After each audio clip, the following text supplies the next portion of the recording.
Hello and good evening. Thank you so much for joining me. My name is Inbaal. I'm a psychic, tarot reader and witch, and I'm going live right here on the Bigfoot Outlaw Network. I'm broadcasting right now across YouTube, Twitch, Instagram, LinkedIn, and Facebook. And if you're watching me live, you can get involved by sending messages on whichever platform you're watching me on. If you're watching or listening later on a podcasting platforms, then you probably can't get straight through to me. Don't worry about it. You can get involved once or twice a week, because all you have to do is follow me or follow the channel on one of our platforms below. When you send a message to screen, it shows up like this. This is Rob, and as you can see, he's messaging from YouTube. Do you see the little YouTube icon next to the letter R? And he says, hello, hello. Straight away excited about a Haribo advent calendar. Yeah, this is for my boy who's not allowed to eat at the moment. So the Haribo ones come in little baggies, as opposed to like the chalky ones that just have like bits of chalky coming out of it. So he's got all his little Haribo baggies that he's gathering in a little box with a chicken on. And if you send a message, we can do this.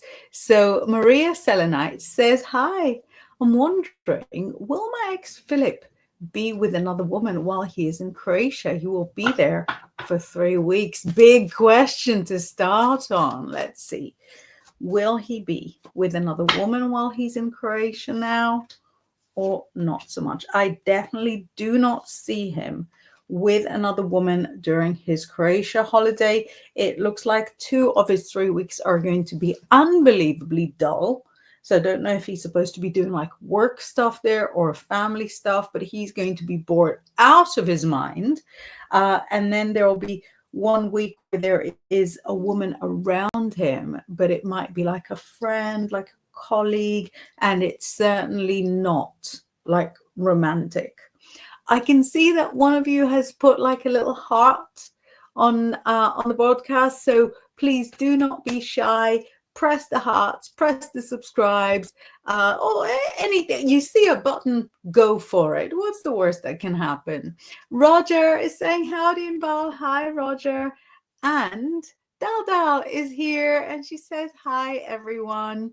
So some of you, this is like new-ish. It's only been like a few weeks. Some of you will be watching this on YouTube in like landscape mode. That took a while, in landscape mode, and some of you will be watching it in portrait mode. Those will be different broadcasts. So if you're watching it on portrait, you can't see like the friends who are sending messages watching it landscape. So if you're seeing messages from your friends and you can't figure out why you can't see them underneath the broadcast, that is why it's for some reason sort of doubling up on the broadcast. Very quickly, there is a message here from Grizzly. Grizz is the owner of the channel and the big daddy of Bigfoot Outlaw, and he says, you can support me by sending stars, he says. Stars help me earn money to make more content. And as we all know, that is very important. We've got a quick hi from Lucas Hernandez and a lovely wave. So how did everybody's full moon go? We had the final supermoon of the year on the 4th. It was a full moon in Gemini. So if any of you are Geminis, let me know if anything very full moonish happened. If you had a nice weekend, if you had a memorable weekend, for better or for worse. And if it gave you any kind of crazy dreams. Very kindly, Lucas says, How was your day? My day was kind of exhausting, but let's not make it about me. I'd love to hear from you. Dal says mine went smooth. That's amazing, because this moon, I mean, it's completely not connected to the Mercury retrograde, but the Mercury retrograde that went through Sagittarius and Capricorn only ended on the 30th, and then 5 days later on the 4th we had the super moon. So the fact that it went smooth means that you are blessed beyond measure. My heart goes out to the Geminis, because the Mercury retrograde interferes with Geminis in particular, and then you've got like the full moon in Gemini. So things that are associated with Gemini moon or with any of the planets in Gemini would be lots of conversations, because Gemini is a very sociable sign. And also there could be a duality, things happening in twos. Rob says it was powerful and illuminating, but I can't say more, but defo was memorable. That's all I want to know. If it was interesting, then, I feel like we all did very, very well. The last thing I want is for anybody to have like a dull, like a boring life. And next year, because I spent the sort of past couple of weeks writing horoscopes for the next year, and that's also how I'm going to be spending the next couple of weeks.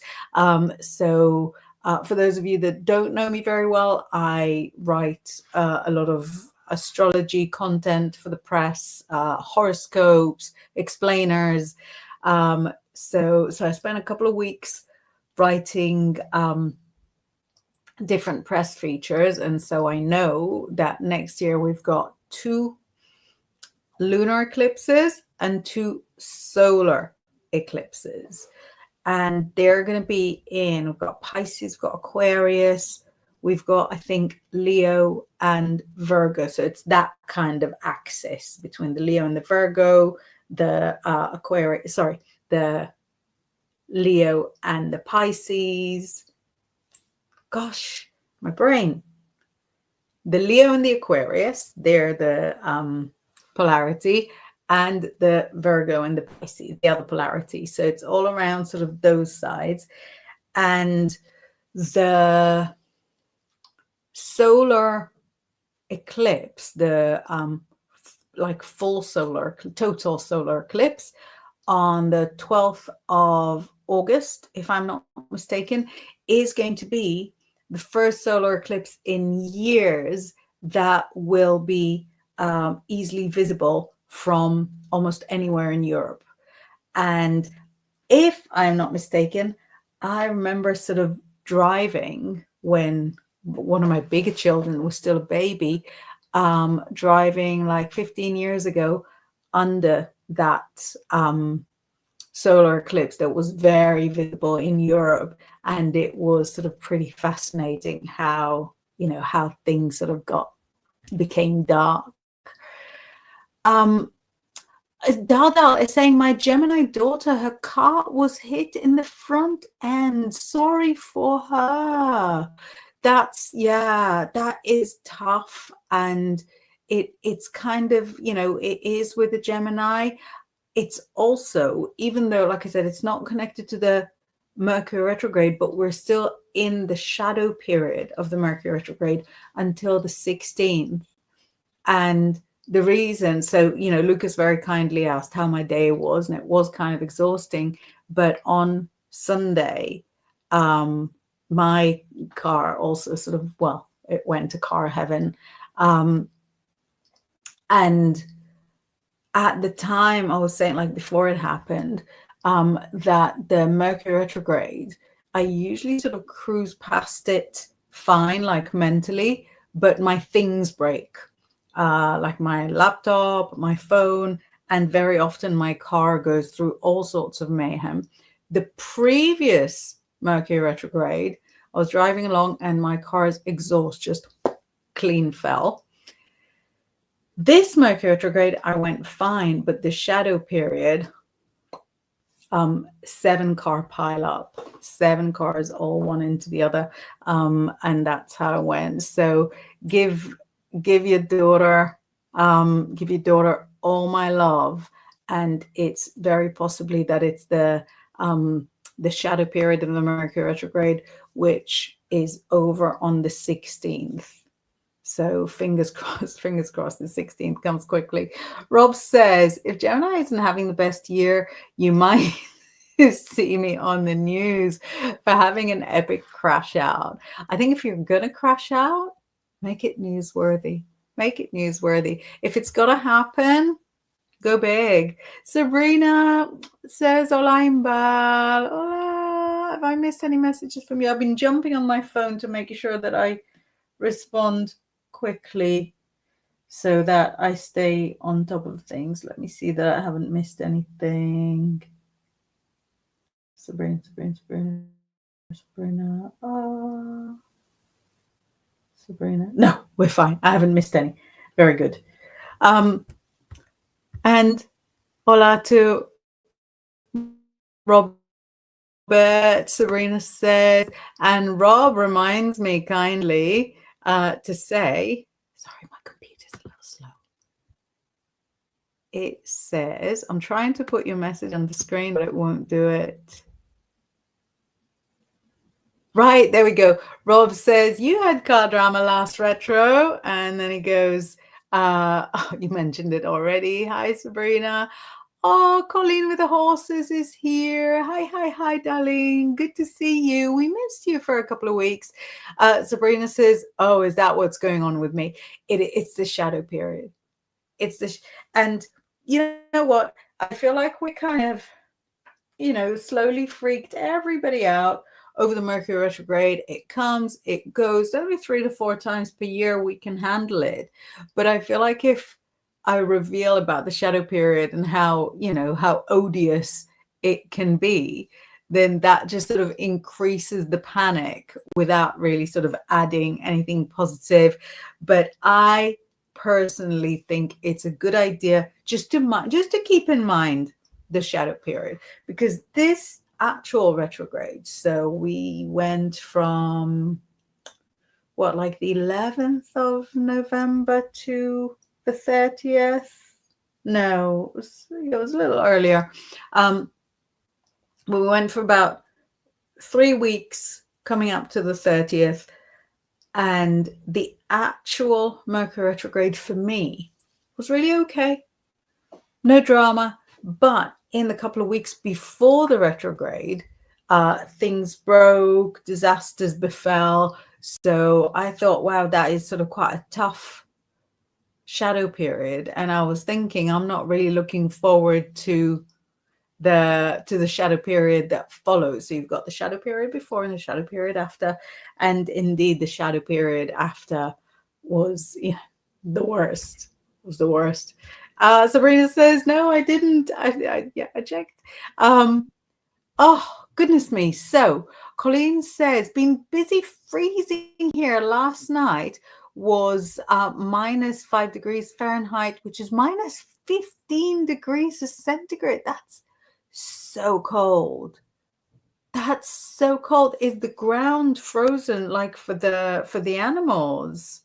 So like, presumably you feed the horses, but there must be other animals around that won't be able to like access their food when the ground is that frozen. That is severe. So here in Northern England, we were expecting it to be like much, much colder, but it's actually been quite mild, like disgustingly wet. It's not like, even when it's not raining, it's kind of, the air is wet. There's wetness everywhere. If you've got joints that are not happy with the wet, steer clear. But we haven't got the cold like how you've got the cold. Rob says, I find that the opening shadow is worse than the closing, because by the time closing, it's like, whatever, it's all gone to hell in a handbasket already. I know, but it's still. So the closing shadow is really sort of the lid It really kind of closes the lid on everything.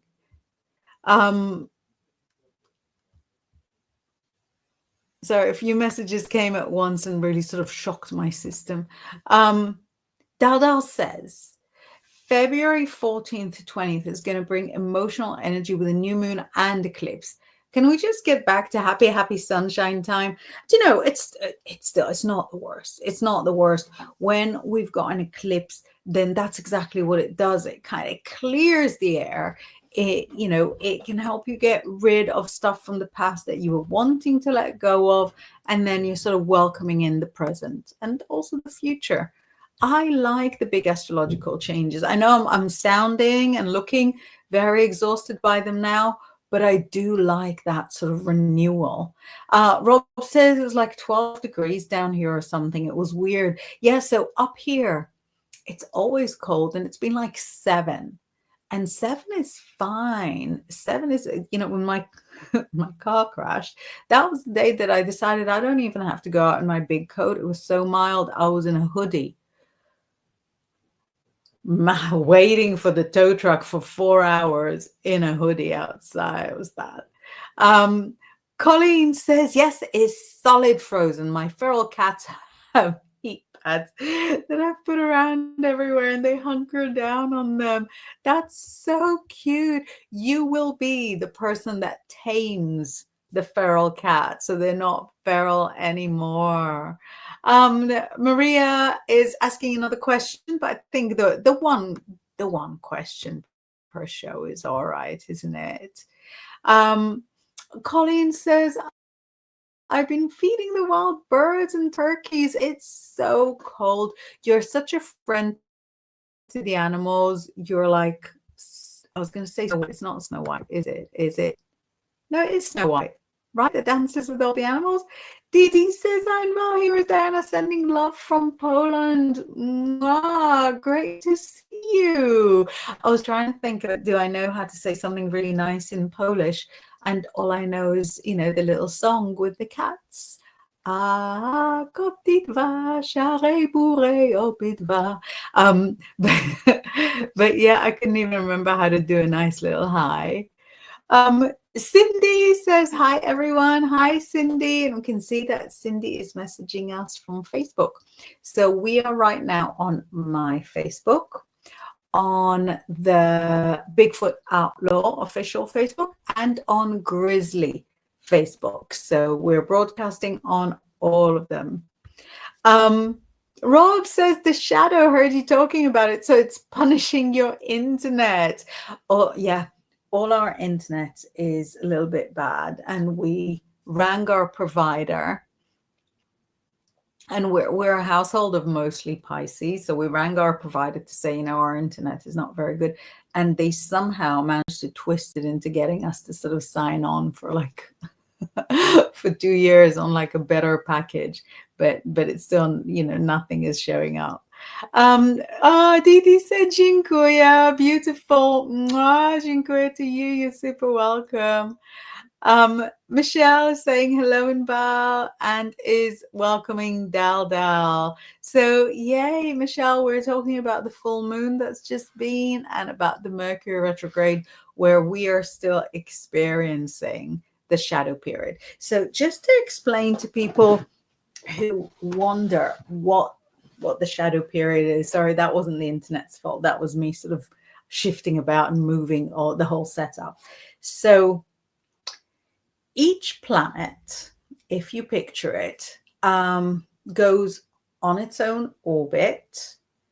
And because so it goes in a circle, well, kind of in an elliptic circle, not exactly in a circle. And it'll go through all the star signs in turn: Aries, Taurus, Gemini. That's how it goes. And that's how all the planets basically do their thing. Now, because we don't watch all the planets from the middle of the solar system, we don't watch it like from the sun. We watch it from Earth. So sometimes Earth will go in one direction and the planet will go in another direction, and then it will appear as if the planet is going backwards. it doesn't go backwards, but it'll appear to us from Earth as if it's going backwards, because it'll go, say, from Taurus into Aries, right, backwards. During a retrograde, that's what happens. It appears to be going backwards.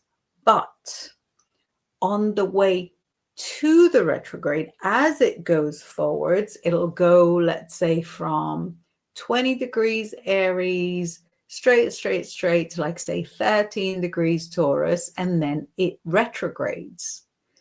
As it retrogrades, it'll go from those 13 degrees Taurus back 12, 11, maybe back into 20 degrees Aries when it started. And then when the retrograde is finished, then it'll go forward again from, say, 20 degrees Aries, where it got to, back slowly to 13 degrees Taurus. That's our little example. And then it'll keep going. So this bit where it went backwards from this point to that point, that is the retrograde. But the bit where it went the same route forward before, that's the shadow period, of like the pre-retrograde shadow period. And then when it goes over that bit of sky again forwards, then that's the shadow period post the retrograde. And so the retrograde will look like this. The middle bit where it goes backwards, that's the retrograde. Leading up to the middle bit is the shadow period, and coming out of the middle bit is the shadow period. So when a planet goes through a retrograde, then it might stay in a star sign for much longer, because it's kind of going back and forth if it's all in the same star sign, or it might visit that sign multiple times, so it will have sort of more of an influence on it. I'll give you an example. So next year, 2026, the planet Venus, planet of love, is going to spend a long time in the sign of Libra. Why? Because it'll go into Libra, backwards inside Libra, then forwards again, still inside Libra, until it comes out. So all that takes, weeks. So the shadow period is the same kind of journey, the bit before and the bit after. I'm sure there's people that can explain it much better than I can, but just in case anybody was sort of sitting there wondering, all of our conversation about the shadow period and what it means exactly. So now we're after that sort of supermoon, after the full moon, and we're going towards the final new moon of the year. So the new moon of the year is going to be on the 5th. No, it can't be the 15th. It'll be on the 19th, 20th, something like that. And maybe the 19th. When is the next new moon? Sorry, I didn't bring my ephemeris in with me. When is the next new moon? And during the, it is the 19th. During the, sorry, did I lose you? During the journey from the full moon to the new moon is when we have Hanukkah. So if anyone else is observing, Hanukkah is coming up in a few days, in about 5 days. Have a great one, because Hanukkah is always on the 25th day of the cycle. So of a 30-day cycle. So Hanukkah's on the 25th day. So it's always on the darkest moon of the darkest part of the year, which is supposed to be, it's a light festival. Rob says, I wish I got astrology more than I do, but it's mathish and I don't maths. I'm not sure I even believe in it. Maths, that is. Astrology, I believe. That tells you all you need to know about me. So I don't think that you need to even view astrology from a maths perspective, especially that you're a Gemini. You want to view astrology from like a personality perspective. That's how it works for me. And especially if you work with a Thoth, for me, it's like really obvious that this is Libra, for example. And this is exactly what Libra looks like. That's how Libra behaves. That's how Libra presents themselves to the world. And again, with the Thoth, like the Thoth was absolutely my gateway drug, you know, going into any kind of astrology. So this to me is Sagittarius. If you want me to describe Sagittarius, I'll describe this. And in the Thoth deck, we've got obviously 78 cards, out of them 22 are the major arcana. And within the major arcana, just like in all tarot decks, we've got 12 of the 12 of the major arcana cards that represent star signs. Then we've got, 10 that represent the 9 that represent the classical planets. 7 that represent the classical planets, and 3 that represent 3 of the 4 elements. We just run out. But for example, look, Rob, there's you and me. For example, Pisces. This is Pisces. That's what Pisces look like. You could say it's a tarot card called the moon, but going into astrology, or for me, sort of when I started out with astrology, there was no easier way to explain to me what Pisces is, completely apart from looking in the mirror. But the moon card, and there's you. This is the Gemini card, and it looks like a Gemini. It smells like a Gemini. It tastes like a Gemini. I'm actually hunting around for the Aries card because I think like the Aries in the Thoth is so Ariesy that there's really sort of no denying how Aries could be. So I'm looking obviously for the Emperor card, which is very red, very bold, very loud, and that is the representation of Aries. But it's also hiding. I don't know why. There we go. I'll show you in a minute. I'm just going to pull out all of them while I'm at it. There we go. So the Emperor card, this is Aries, right? So you don't need to know any maths to understand that this is Aries. And then, I can ask you an instant question. How do you think Aries would get on with Taurus? You know this guy. How do you think? Do you think they're harmonious? Do you think they get on each other's nerves? So now you also know compatibility. So yeah, I've got 6 of them. So I might as well pull out the other 6. This, of course, is Scorpio. This is Scorpio, and it is not easy. Dal has got the question right. She goes, clash. So that is exactly right. If an Aries with their don't want to say controlling, but with their very in charge ways come across a Taurus that's always right, yeah, they will clash. You can see it. And I think it's such a kind of self-explanatory way to figure out astrology.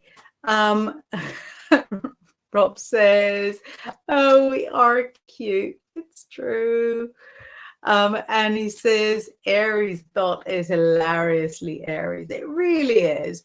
But I think, being a bit over the top is, it's very Aries, and why not?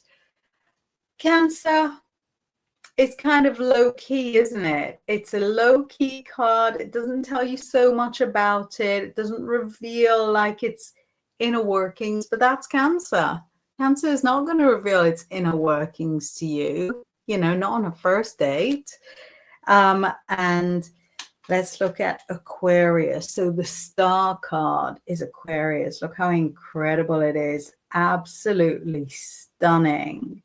And look how kind of dreamy it is, and how it really believes. It really has a very strong faith. Dal is speaking from personal knowledge. Says, I'm Taurus. Let me hold a Taurus. And I have two Aries sisters clash. Let me put another red one there. That's the Taurus. That's the two Aries sisters. It's not easy. And who else have we got? Who have we not? I've got like three more here. Here is Virgo. Virgo is here. Beautiful. The Hermit. Virgo doesn't want you to get too close. The Virgo doesn't want to reveal everything, but they're very wise, very clever. Cindy says, I'm Cancer. Let's hold the Cancer one up for you again. Get you familiar with it. So what we see here, you know that Cancer, sorry, I've got a sneeze about to come. Excuse me. You know that Cancer is in its shell, right? It's the crab. And so here we have a knight, and the knight is in its armor. And what's interesting here in the Chariot is that the Chariot is not moving. And the charioteer is sitting there meditating. We've got the crab on the crown as well, right? And this charioteer sitting, meditating, is exactly Cancer. Cancer will move when they're good and ready. Cancer will move when they want to move, not a half second before that. Dal very kindly says, bless you, thank you. And Sabrina responding to Cancerians not wanting people to get too in their business. No, we do not. Rob, oh, that's a question for Dal for your sisters. Two Aries. Do they even fight with each other? It's interesting, isn't it? Because Aries have this fiery way that maybe for other star signs is kind of scary. But when they communicate with each other, like, how does it come across? Does it come across kind of scary? Does it come across like, are they like within the same vibe as each other? Couple more. So let's have a little look at Leo. Look how fun it is. So this is Leo, like really bright, sunny, passionate, not afraid of anything, pleases themselves. So this is the Leo. And oh, look at that. So Cindy says, yes, exactly. And Dal responding to Rob saying, they don't speak unless they have to. Must be hard to be stuck in the middle of that. And last but not least, I don't even know why I didn't do it like in order. Last but not least, we've got the lovely Capricorn, and Capricorn's here with the Devil card. And the Capricorn is here, a very phallic card. And as you can see, it's the goat representing Capricorn, and it is humorous, it's smiling, it's feeling strong, sort of standing on its own 2 feet. And here we have a sense of feeling trapped. That is quite interesting. Rob says, oh, Dal, I shouldn't laugh, but I have a lot of Aries around me. So yeah, not easy. So here we go. We've got the full set here. We've got Aries, Taurus, Gemini, Cancer. I want all of them to show. Leo, Virgo,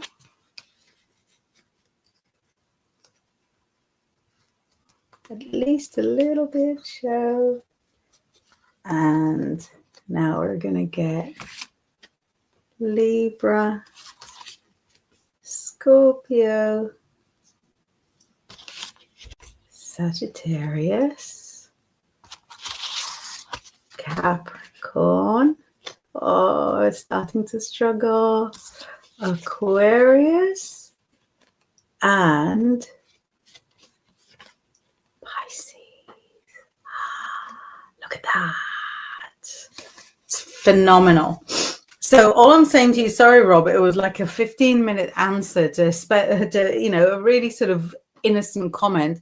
What I'm saying to you is that astrology doesn't have to be very mathematical. You can just enjoy the personalities because you already know more than you think you know.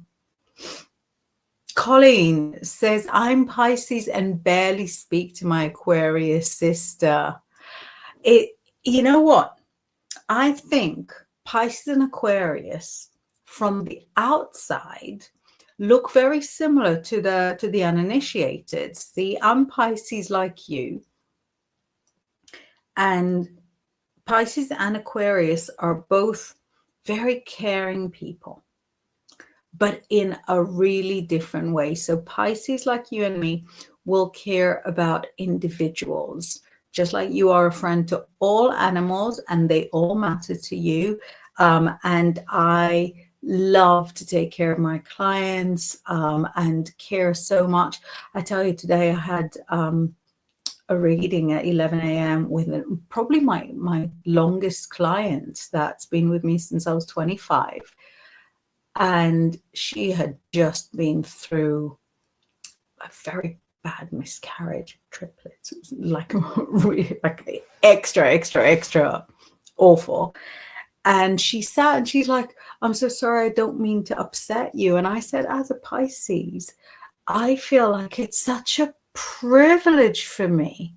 Like it's such such a powerful place for me to be able to support you when you're going through this awful thing. I said, it doesn't upset me at all. No, I feel a sense of like it's like a messenger to be able to walk this path with you. And that's sort of doing it from the Pisces perspective. Whereas Aquarians care about like concepts and communities and like tribes and like the idea of justice. So person to person, Aquarius kind of struggle.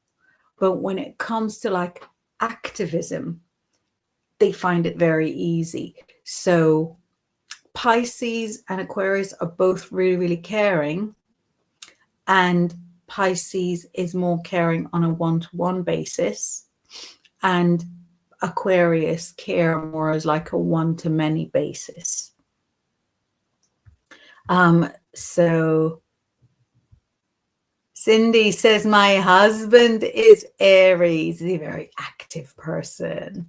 And Sabrina says, I have a sister in Aries, along with a niece and nephew. We don't get along all that much. It's you know what? Aries will sort of pop in and pop out, and they're really okay with it. They don't particularly sort of need to be liked. As long as you're around, they're fine. Rob says that was a lovely answer. Thank you. It's a really long answer. Dal says the 12 zodiacs have their own personalities, but the retrogrades, new moon, have a role to play as well. Massively, absolutely. But what I'm saying is that, as Rob comes in and as we drag him in, he's put off of astrology because he's not a fan of using maths. And I'm thinking, well, you can manage really okay without maths if you just sort of go by the feel of things, by the way that they connect. Rob says, something that confuses me is that Aquarius is a water bearer, but it's not a water sign. That is something to just get over. It's something to just get over. Aquarius is not water. It carries water. The water signs have nothing in common with Aquarius, sort of in terms of how they express, how they display their feelings, which is kind of what water is. But no, it's the water bearer, but but it's definitely an air sign. Thank you very much. You're too kind. Colleen says, I care for people immensely too. I think you're not going to be sort of a big friend to animals if you're not also sort of a loving person. We've got a whole bunch of more questions coming in from Maria, even though I already indicated that really sort of having the one question answered for the show is plenty.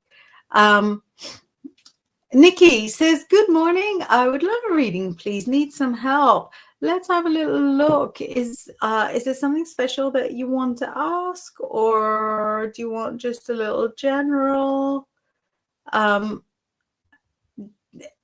Dee Dee says, my future husband is Pisces and I am Aquarius. 100% true.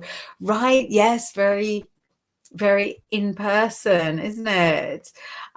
Robert says, my moon is Aries, Sabrina. It came out this morning in boots when some random woman dashed her basket into my packing area, stopping my transaction from ending. So I dashed it back on hers. She was fuming.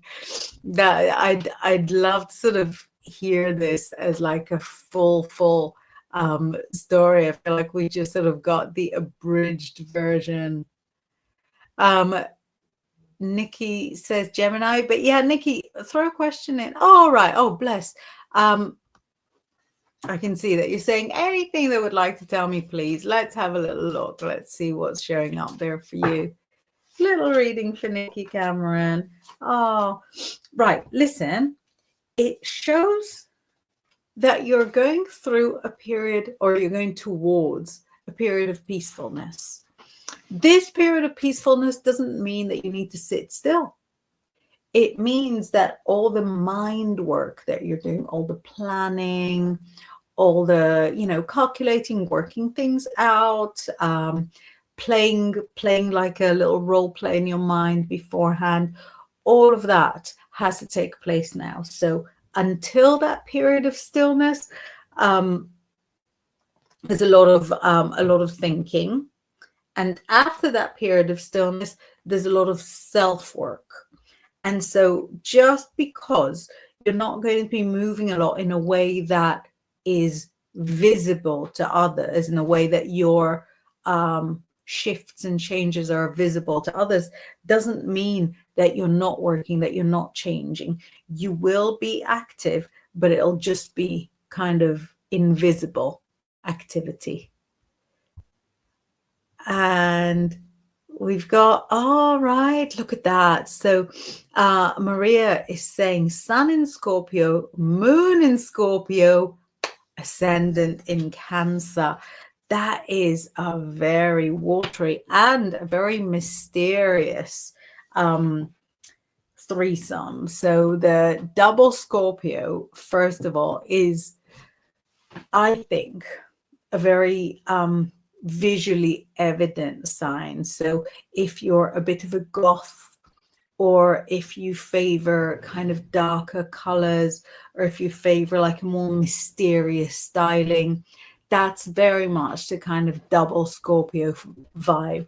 The ascendant in Cancer makes you super, super emotional, very loving, too much loving, falling in love in a really sort of intense way, and incredibly sort of caring for people, animals, anything. Robert says, I'll send you the full version after this. Very, very good. Yeah, also sort of be really clear with me whether it was in Boots, like Boots the Chemist, or whether your moon in Aries came out in Boots, whether it's a phrase that it meant like, with boots on. Nikki says, thank you, that makes sense. Oh, I'm very pleased to hear that. John says, oops, late. Howdy, y'all. God bless. Hey, Inbaal. Hey, sending cuddles. Yeah, we're only around for another 10 minutes or so, but I'm still around with Laura on Thursday, and then next week as normal. And then I'm going to take a couple of weeks off because everybody's going to be off school, and we're going to be doing like day trips and, you know, whatever it takes.